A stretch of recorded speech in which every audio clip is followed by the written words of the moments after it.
The glass containment chamber vibrated with each breath of the creature inside. 14 distinct genetic markers, 14 apex predators from 14 worlds, all fused into one perfect killing machine.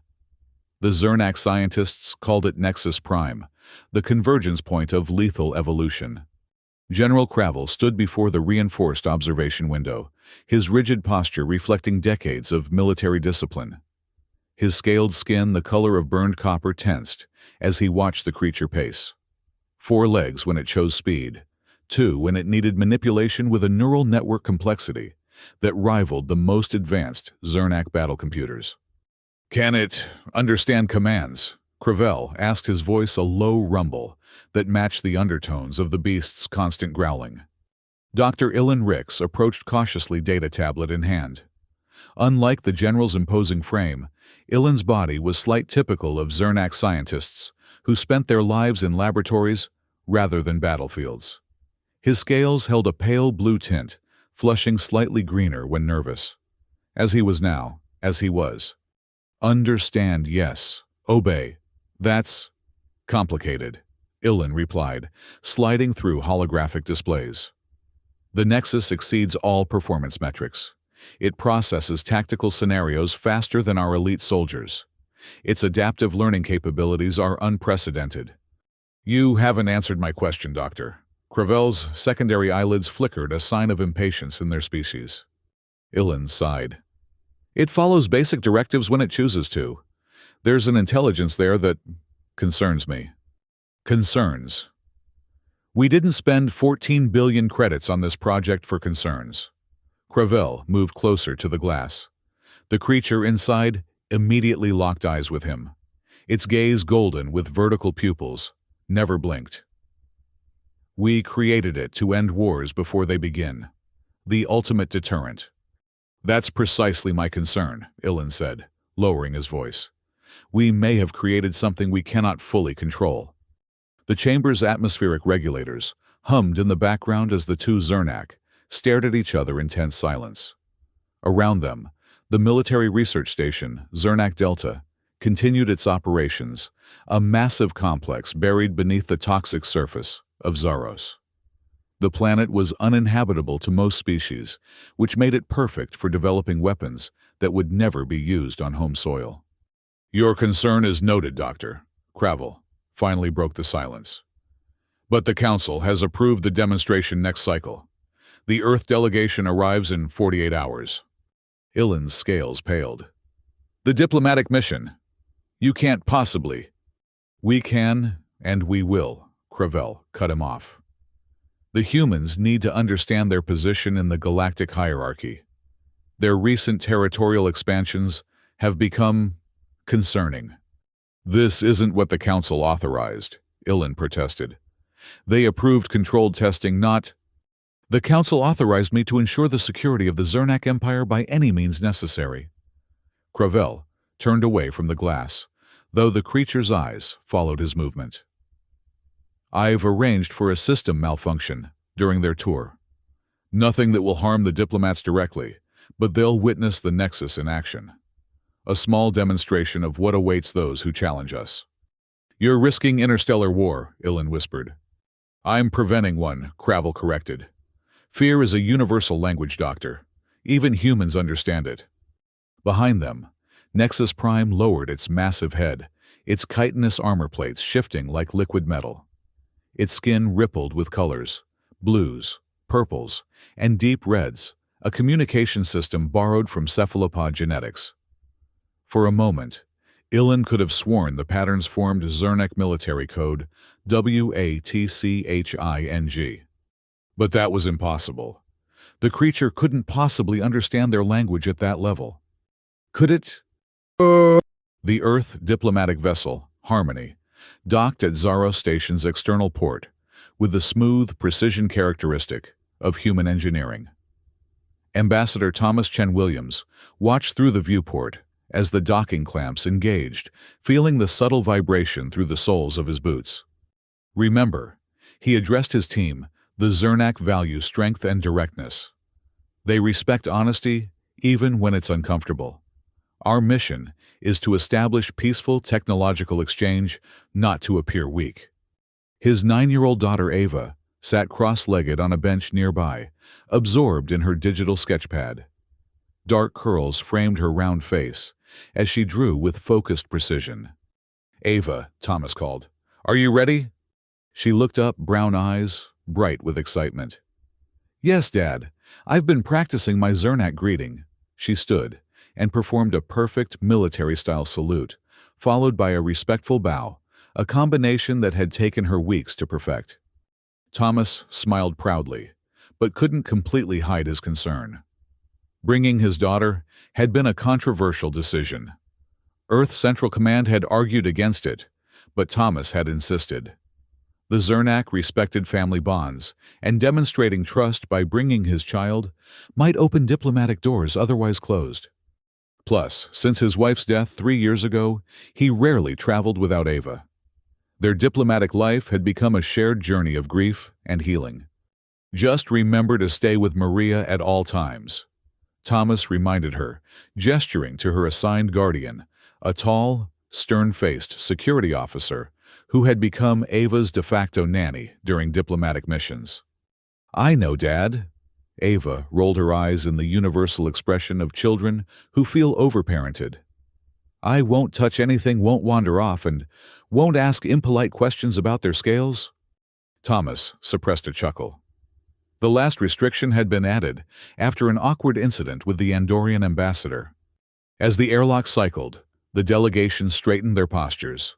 12 humans in total, 3 diplomats including Thomas, 4 scientists, 3 security personnel, Maria and Ava. They represented humanity's best hope for a peaceful relationship with the militaristic Zernak Empire. The doors hissed open to reveal a reception committee of tall, scaled beings. At their center stood General Crevel, identifiable by his elaborate rank markings, and the ceremonial blade at his side, a weapon that was never drawn except in combat or execution. "Ambassador Chen Williams," Crevel said, his translator converting the harsh clicks and growls of Zernak language into English. "Your safe arrival pleases the Empire." "General Crevel," Thomas responded with the correct salute. "The Earth Coalition appreciates your hospitality." The formal greetings continued, but Ava's attention had already wandered. The Zernak station was unlike anything she'd seen before: angular architecture, with organic elements that seemed to pulse with life. The walls themselves appeared to breathe environmental systems integrated so seamlessly that the entire station felt like a living entity. Behind the main delegation, partially hidden in shadow, stood Dr. Ilan Rix. His attention fixed not on the adults, but on the small human child. He had studied human developmental biology as part of his work on the Nexus project, incorporating various mammalian traits into the design.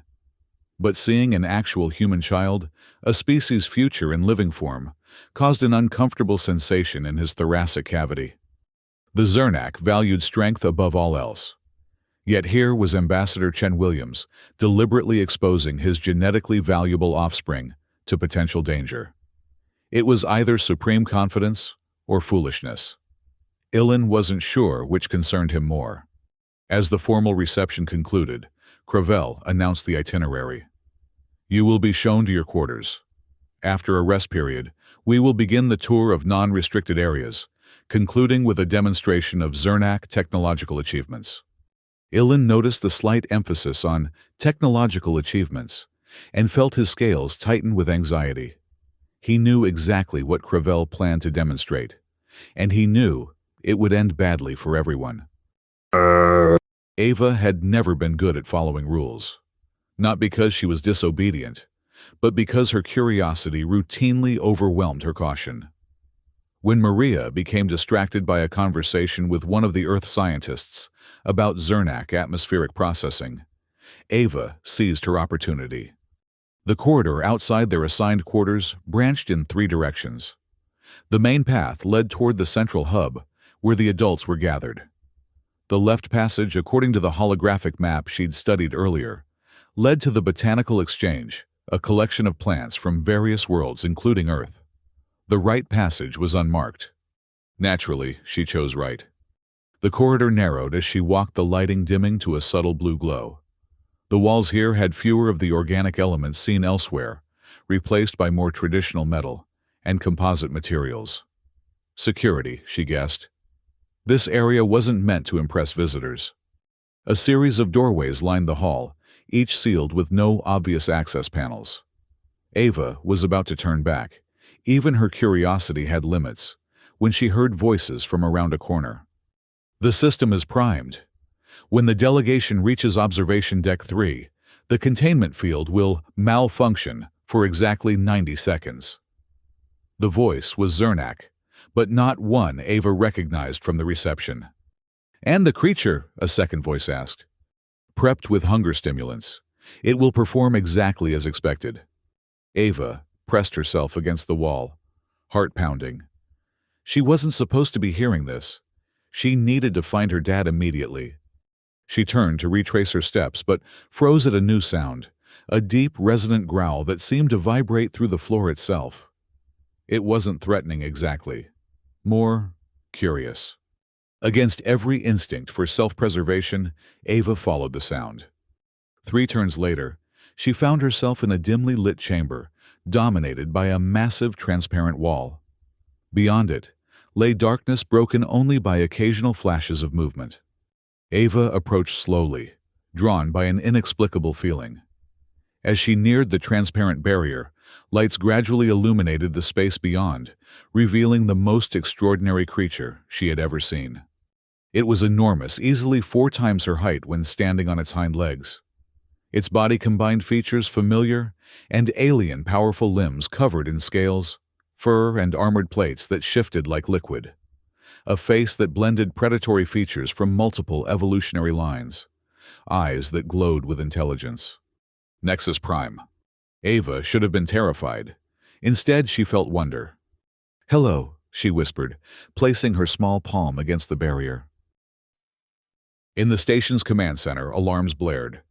"What do you mean, security breach?" Cravel demanded, looming over a terrified technician. "The system shows unauthorized access to the Nexus containment area," the technician stammered. "And, sir, the containment field is destabilizing."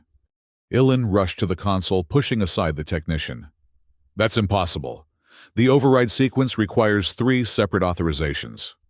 "Unless someone initiated the demonstration sequence early," Cravel said quietly, his eyes narrowing. Ilan's scales paled. "Who would—" His words died as understanding dawned. "You planned this." "A controlled demonstration," Cravel admitted. "But not now, not yet." On the monitor, a new alert flashed. Security cameras activated automatically, showing the containment area from multiple angles. And there, impossibly small against the massive barrier, stood a human child. "Ancestors preserve us," Ilan whispered. "That's the ambassador's daughter." Cravel's posture stiffened. "Get security teams there immediately. Full containment protocols." "The field is collapsing," the technician reported. 80% integrity. 70. "Activate the neural disruptors," Cravel ordered. Ilan grabbed his arm. "The disruptors will kill the child too. 1 casualty versus a diplomatic incident. When that creature tears her apart, the Empire will survive Ambassador Chen Williams's grief." On the screen, the containment field shimmered visibly now, its normally invisible energy becoming an unstable rainbow of failing light. "Get me system access," Ilan demanded, pushing the technician aside entirely. "I can redirect power, stabilize the—" 40% integrity, the system announced dispassionately. "Security teams report they're 4 minutes out," another technician called. "She doesn't have 4 minutes," Ilan said. On the screen, the massive creature rose to its full height, sensing the weakening barrier. Its skin rippled with colors, hunting patterns Ilan recognized. It had detected prey. 20% integrity, containment failure imminent." Cravel drew his ceremonial blade. "Alert medical. Tell them to prepare for retrieval." The euphemism wasn't lost on anyone in the room. There wouldn't be much left of the child to retrieve. "Sir," a technician pointed to the central screen. "The barrier is down. Ava felt the change in the air before she saw it, a subtle shift in pressure, a tingling across her skin. The transparent wall between her and the magnificent creature shimmered, then simply vanished. She stumbled forward, caught off balance by the sudden absence of resistance.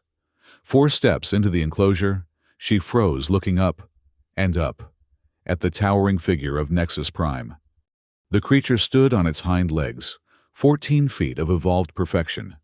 Its breathing, deep, resonant, filled the chamber. Its eyes, golden with vertical slits, fixed on her with predatory focus. In the command center, no one breathed. Crevel's hand tightened on his blade, though it would be useless at this distance. Ilan's scientific mind calculated the seconds, until death no more than 3, until the Nexus attacked perhaps another 8, until security arrived to witness the aftermath. The Nexus lowered its massive head, sniffing the air. Its nostrils, 4 slits arranged in a diamond pattern, flared. A low growl emanated from its chest, vibrating the metal floor beneath Ava's feet. "It's going to pounce," Cravel whispered. The creature's muscles tensed its weight, shifting to its powerful hind legs. Ava somehow smiled. Not the fearful grimace of a prey animal, but a genuine expression of wonder. "You're beautiful," she said. And then, defying 14 evolutionary lines of predatory instinct, defying every prediction of the scientists who created it, defying the fundamental laws of nature itself. Nexus Prime sat down. In the command center, consoles beeped in the stunned silence. Ilan's data tablet slipped from nerveless fingers, clattering on the floor. "Impossible!" Cravel breathed. On the screen, the massive creature lowered itself to a seated position before the tiny human. Its height, even seated, still towered over her, but the aggressive posture had vanished entirely. Ava, showing no fear whatsoever, stepped forward and raised her hand, the universal gesture of greeting she used with dogs back on Earth. The Nexus lowered its massive head until its snout nearly touched her palm. "The neural controllers," Cravel demanded. "Activate them now." "They're not responding," a technician reported. "The system shows the neural implants are being rejected." "What does that mean?" Cravel demanded. Ilan, finding his voice, whispered, "It means Nexus is choosing not to be controlled." On the screen, Ava gently placed her hand on the creature's snout. Its skin rippled with colors, not the hunting patterns of before, but something entirely new. Blues and purples in gentle waves.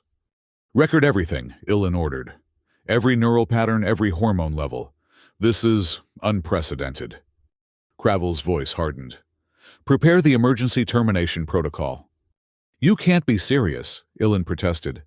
"The creature is showing no aggression. We're witnessing something extraordinary." "We're witnessing the failure of a 14 billion credit weapon," Cravel snapped. "I won't have the Empire humiliated by a human child." "Security teams have arrived at the containment area," a technician reported.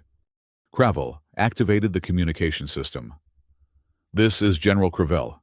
The creature has escaped containment. Execute termination protocol immediately." Ava heard the doors hiss open behind her, but didn't turn. She couldn't tear her eyes away from the magnificent being before her. Its skin changed colors beneath her touch, beautiful patterns that somehow felt like happiness. "Hello," she said again, louder this time. "My name is Ava." The creature made a sound not quite a growl, more like a rumbling purr. Its massive head tilted, studying her. "You understand me, don't you?" Ava whispered. "Dad says all intelligent creatures understand kindness, even if they don't understand words." Heavy footsteps approached from behind. Ava finally turned to see 6 Zernak soldiers entering the chamber, weapons raised. "Step away from the creature, human child," the lead soldier ordered. Ava frowned. "His name is not creature. He's—" She paused, looking back at the massive being. "I don't know his name yet, but he's my friend." "Step away!" The soldiers advanced, weapons humming with charged energy. Ava stood her ground. "You're frightening him." Behind her, the Nexus rose slowly to its full height, its body language shifting. The colors on its skin darkened to deep reds and blacks, warning colors. "Final warning," the soldier said. "Move or we will fire." "No," Ava shouted. "You'll hurt him." The lead soldier took aim. "On my mark." What happened next occurred so quickly that the security cameras captured it only as a blur of motion. The Nexus moved not toward the soldiers as everyone expected, but around Ava. Its massive body curled protectively around the small human, shielding her completely from the soldier's view. In the command center, Cravel slammed his fist against the console. "Fire! I order them to fire!" But on the screen, the soldiers hesitated. Their weapons remained aimed, but their fingers had moved away from the triggers. "Sir," the lead soldier's voice came through the communication system, "the creature is protecting the human child. If we fire, she could be harmed." "That's a direct order, soldier." From within, the protective curl of the Nexus's body, Ava's voice rang out clearly. "Don't hurt my friend." The massive creature lowered its head until it rested gently against Ava's small body. And then, audible even through the security system, came a sound no one had ever heard from Nexus Prime, before a low, gentle rumble that could only be described as affectionate. "Hold your fire!" the lead soldier commanded his team, countermanding Cravel's order. In the command center, Ilan's scientific mind raced through possibilities. "The canine DNA," he whispered. "We incorporated Earth canine traits for pack bonding capabilities, but they were supposed to be dormant, subservient to the predatory instincts." "What are you talking about?" Cravel demanded. "Dogs," Ilan said, his voice gaining strength. "Earth canines. They evolved alongside humans for thousands of years. Their neural pathways are uniquely attuned to human emotions, particularly those of children." He pointed to the screen. "What we're seeing isn't weakness. It's a highly evolved social response." "You're suggesting our ultimate weapon has turned into a pet?" Cravel's voice dripped with disgust. "I'm suggesting it's demonstrating an intelligence far beyond our programming," Ilan replied. "It's making a choice." On the screen, Ava had emerged from behind the Nexus's protective embrace. She stood beside the massive creature, her small hand resting on its foreleg. The Nexus remained alert, its posture defensive, but not aggressive. The soldiers maintained their distance, weapons lowered, but ready. "Commander." Ilan addressed the lead soldier through the communication system. "Maintain position, but do not engage. Ambassador Chen Williams needs to be brought there immediately." "Belay that," Cravel countermanded. "No one enters or leaves until I personally." The station's main communication system overrode him. "This is Ambassador Thomas Chen Williams. I demand to know where my daughter is now." The diplomatic crisis unfolded with the rapid intensity of a collapsing star. Within an hour, the entire Earth delegation had been informed of the incident. The Zernak High Council, faced with undeniable evidence that their military had endangered a human child, convened an emergency session.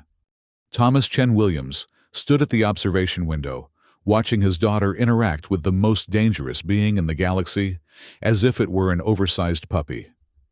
The Nexus remained near her, its massive form surprisingly gentle in her presence. "She has always had a way with animals," Thomas said quietly to Dr. Ilan, who stood beside him, taking readings. "Her mother used to say Ava could tame a thunderstorm. What your daughter has done defies every predictive model we built," Ilan replied. Nexus Prime was engineered specifically to resist emotional influence. Its neural pathways were hardwired for aggression. "Perhaps your models failed to account for something simple," Thomas suggested. "Such as choice, companionship. The possibility that even the most perfectly engineered weapon might prefer connection to violence." Behind them, General Cravel entered the observation room, flanked by two members of the Zernak Council. His posture was rigid, his scales dulled with stress. "Ambassador," he acknowledged stiffly, "the Council has authorized me to extend the Empire's sincere apologies for this incident." Thomas turned his diplomatic mask firmly in place. "An incident, is that what you call luring my child into danger as part of a military demonstration?" Cravel's secondary eyelids flickered rapidly. There was no intention to involve your offspring. Security protocols were breached due to your deliberate actions, Ilan interrupted, surprising everyone, including himself. I have submitted the command logs to the Council. The containment failure was programmed. The only variable was timing. This is outrageous, Crevel began, but the Council members' postures had already shifted to what humans might recognize as disapproval. The Council is investigating these allegations, one of them stated. Until that investigation is complete, General Crevel has been relieved of command. Cravel's hand moved reflexively toward his ceremonial blade, then stopped. Even in disgrace, certain lines could not be crossed. What happens to the Nexus now? Thomas asked, looking back through the window. That is partly why we are here, the second council member said. The weapon project has clearly evolved beyond its original parameters. Through the window, Ava sat cross-legged on the floor of the containment area, drawing on her digital sketchpad. The Nexus lay curled nearby, its massive head resting on its forelimbs, watching her with what could only be described as fascination. May I suggest an alternative approach? Thomas said, diplomatic instincts taking over. What we're witnessing isn't a failure, but an opportunity. Explain, the council member prompted. For centuries, our species has sought ways to communicate across evolutionary boundaries. What Ava has achieved in hours has galactic implications beyond military applications. Ilan's scales brightened with interest. A joint research initiative focused on interspecies emotional intelligence rather than biological weaponry. Precisely, Thomas agreed. A scientific coalition led jointly by Earth and Zernak researchers. With your daughter's participation, the council member asked. Thomas looked through the window again. Ava was showing her drawing to the Nexus, whose skin was shifting through patterns of blue and purple. She would insist upon it, he said with a small smile, though there will be strict conditions regarding her education and safety. The Empire does not abandon successful projects, the first council member said thoughtfully. Adaptation is a form of success. And what of General Crevel's actions? Ilan pressed. The council members exchanged glances. Justice will be administered according to our laws. The general's enthusiasm for conflict has long concerned moderate voices in the council. Crevel remained silent, his fate sealed. Then we have the foundation for a new understanding between our peoples, Thomas said, extending his hand in the human gesture of agreement. After a moment's hesitation, the council members performed the equivalent Zernak gesture, a slight bow with palms displayed. There is one more matter, Ilan said. Nexus Prime requires a new designation, something reflecting its evolved purpose. Through the window, Ava had placed her hand on the creature's snout again. Its eyes, those golden predator eyes designed to inspire terror, had softened somehow. Echo, Thomas suggested. In Earth mythology, Echo was a being who reflected back what was given to them. Echo. Ilan tested the word. Appropriate. A reflection of our own capacity for change. 6 months later, the joint Earth-Zernak Interspecies Intelligence Center occupied an entirely new facility built on Xeros's moon. The toxic atmosphere of the planet itself remained below, while the research station enjoyed views of stars unfiltered by pollution. Ava's quarters adjoined a massive biodome, designed to accommodate Echo's size and environmental needs. Though she attended regular classes via quantum link with her school on Earth, her afternoons were dedicated to what everyone now called communication sessions with the former weapon. Dr. Ilan Ricks, now leading the scientific initiative, alongside Earth's foremost xenobiologists, maintained meticulous records of every interaction. The data collected had already revolutionized understanding of neural plasticity across species boundaries.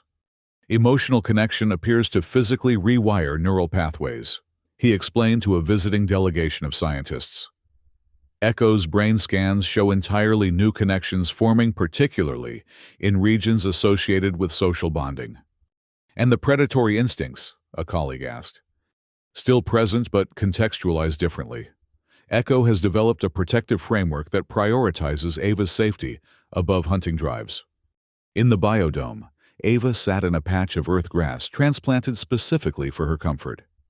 Echo lay nearby, massive head resting on equally massive paws.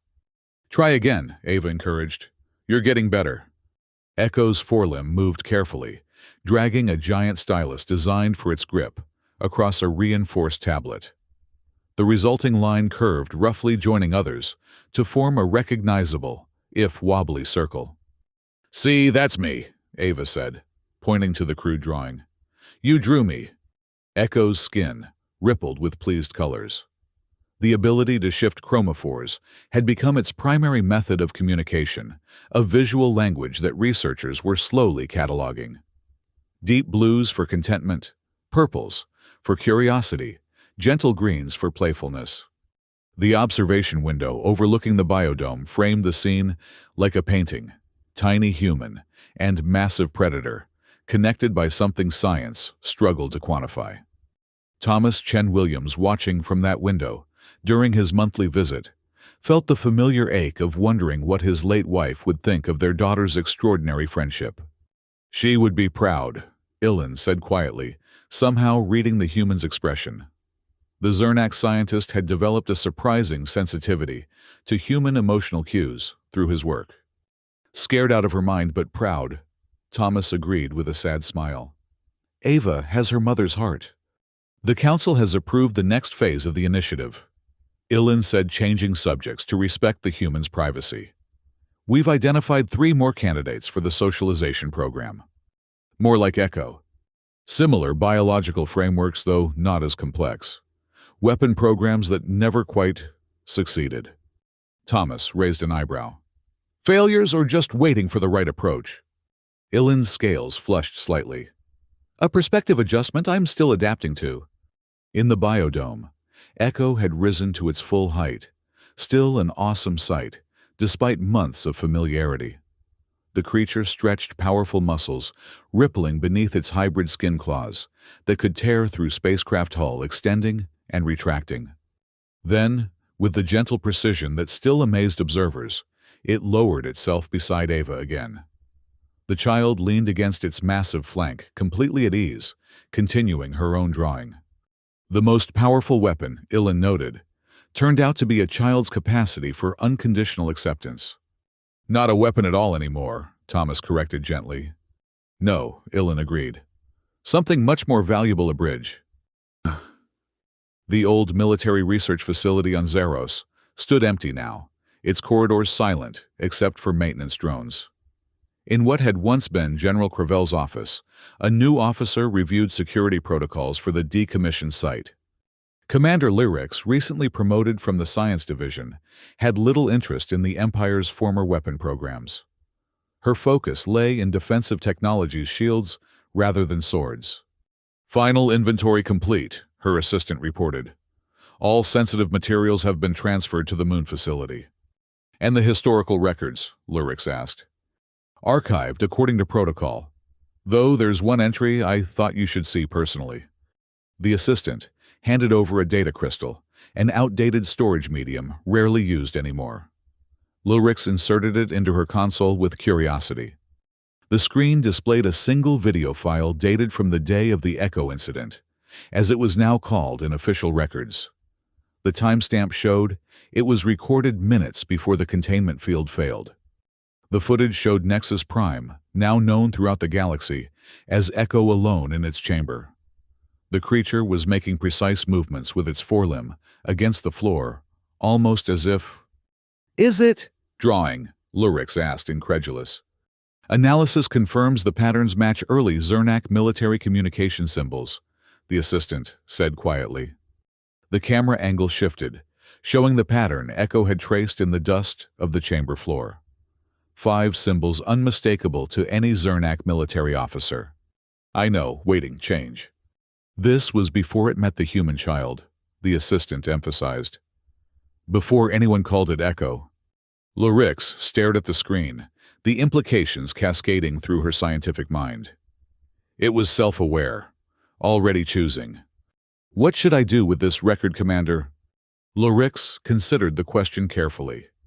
The old military council would have demanded this evidence be destroyed, proof that their ultimate weapon had developed consciousness beyond their control long before Ava entered its life. But the Empire was changing just as Echo had changed. Add it to the official archives, she decided. Tag it for Dr. Ilan Rix's attention. After the assistant left, Lurix replayed the footage watching the creature, know the being trace its message, with deliberate purpose. The most dangerous predator in the galaxy had made a choice long before anyone realized choice was possible. It had waited patient and aware for the right moment to reveal itself. Perhaps Lurix reflected that was the most important lesson of all. The strongest weapon wasn't the one that knew how to kill. It was the one that knew when not to.